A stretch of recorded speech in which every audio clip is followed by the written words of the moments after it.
towering reputation of John Tyndall, pioneer, scientist, educator and Alpine climber, gives no hint of his humble origins in County Carlow.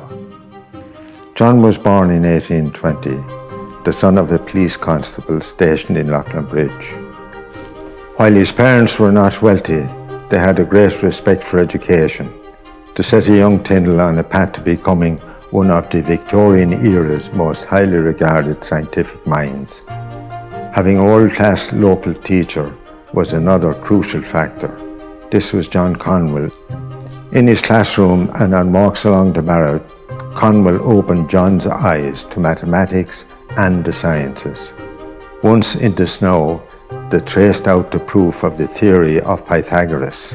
Hungry for knowledge, the young Tyndall found inspiration in an early edition of the Encyclopedia Britannica. With this as a guide, he conducted the first of the experiments that characterized his practical approach to science. His first job was with the Ordnance Survey in Carlow and later in Cork. But after transferring to England, he was fired because he led a campaign on behalf of Irish engineers to receive equal conditions and pay as his English counterparts. However, surveyors were in high demand during England's railway boom of the 1840s, and Tyndall worked for 4 years as a railway engineer. In 1846, he pursued an opportunity to become superintendent of the engineering laboratory in Queenwood College, Hampshire. Tyndall was eager to stretch himself intellectually. He decided to pursue a PhD under the supervision of Robert Bunsen, inventor of the Bunsen burner and father of spectroscopy. Disciplined and hard-working as ever, the 28-year-old received his goal within 2 years. Returning to Hampshire in 1851, his scientific abilities were soon noticed.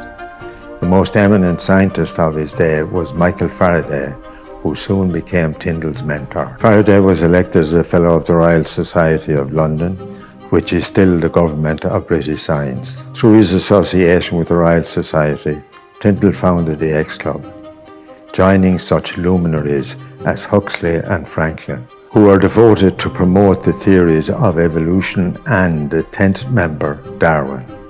Continuing a tradition begun by Faraday, John brilliantly presented public lectures that featured spellbinding practical demonstrations. These experiments brought his many areas of study to life. His investigations spanning magnetism, heat, light, and most notably, studies of the greenhouse effect. Tyndall demonstrated the fundamentals of infrared science, the basis of atmospheric physics, and established the sciences of infrared spectroscopy and spectroscopic scattering. Tyndall's time was not spent solely in the laboratory, lecture hall, or at the writing desk. 2,300 meters high in the Swiss Alps, above the village of Bellalp, the Tyndall Denkmal is memorial to John Tyndall. This commemorates the frequent mountaineering expeditions he undertook from the mid-1850s onwards. During these, he was among the first to reach the highest alpine summits, and also studied the motion of glaciers.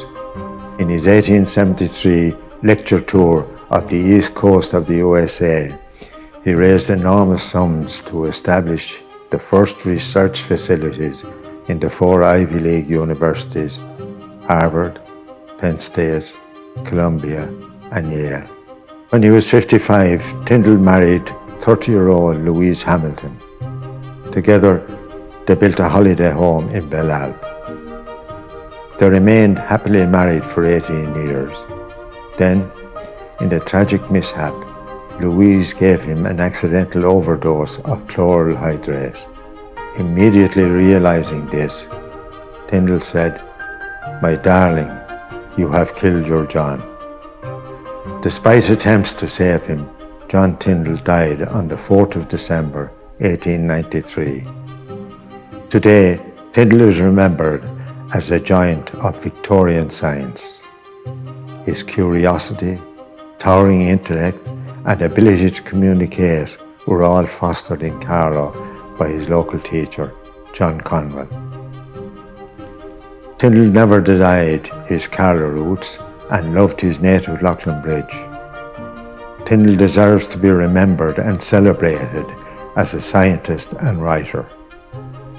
He wrote around 20 books, and his name is connected to infrared spectroscopy, clean room methods, sunset light scattering, Tyndall blue, optical telecommunications, and fiber optics.